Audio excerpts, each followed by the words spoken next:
I have an article here from Kotaku.com, up on archive because it's Kotaku Tomb Raider 1 through 3 Remastered, the Kotaku review.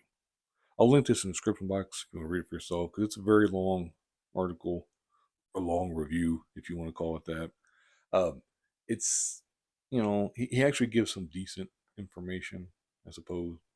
But he does, of course, because it's Kotaku. He's got to now try to, complain about the racism and so on and such forth. This is the trigger warning or whatever you want to call it that they added before the game.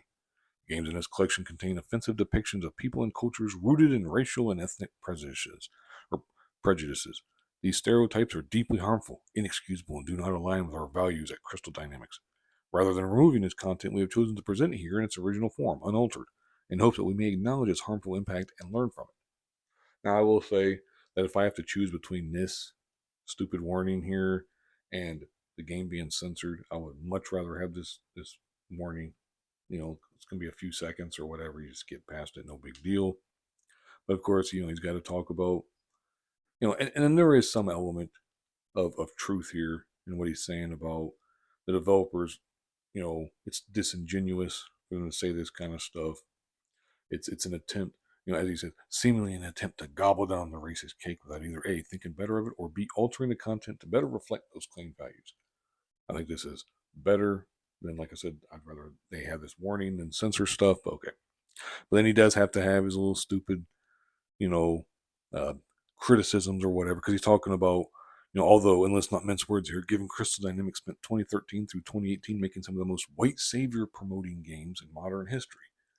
Talking about the remakes and stuff that were, I thought the games were really good. And if you want to argue that they're not Tomb Raider games because she's going around murking and killing people and stuff, okay, we can have that discussion.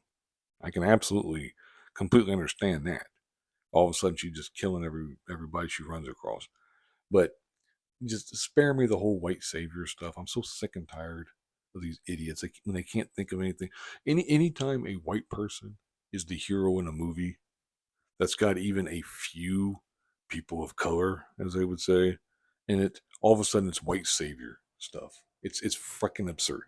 Now, of course, if it was a black person saving the day, and in a predominantly white area, well, they're not going to say black savior. Hell, if anything, they're going to promote it and talk about it like it's a great thing. Well, but anyway, and it's just stupid. It's just idiotic and everything. And just they have nothing else. It's like I said, that's why it's up on archive because it's Kotaku. They can't help themselves. You know, I hope I live for the day. To kind of be a little hyperbolic, but I live for the day in which Kotaku finally gets thrown out of business because they just go too far with some article, a la Deadspin or whatever. I'm hoping Deadspin, bites the bullet here really soon. We'll see though. But anyway, he does talk about the controls. And this is some of the part that's actually useful. But the controls basically, because they had like the original tank controls, then they had the more modern controls. He talks about how neither of those work very well. Although he does mention towards the end that let me see if I can find it here. But yeah, in the end, bizarrely, I discovered that modern controls with mouse and keyboard is by far the easiest way to play.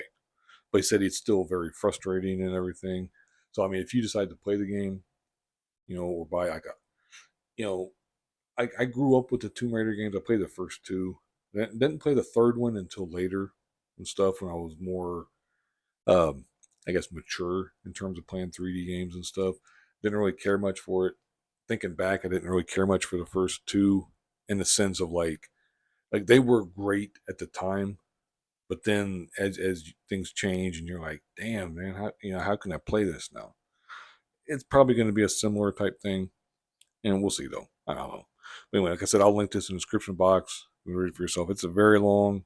I wouldn't really recommend it because it's just these are they're all right. You know, like in terms of the article. I mean, I did want to see there. Here's the official look at the new Lara Croft Tomb Raider. Now look at this. It's a white woman. I mean, breasts aren't like enormous or whatever, but they're big. Good enough. I think. She's a little muscular, maybe for some people's taste. but she looks athletic and everything and stuff. I think this is pretty good. This is, I mean, it's almost hard to believe that a modern company would do this. Although there were rumors that in the next Tomb Raider game that Laura will be a lesbian. That's so they got to do something. It's like, of course, it's just you got to make all women lesbians apparently. You got to make them all bisexual. You got to make them all this and this and that and stuff.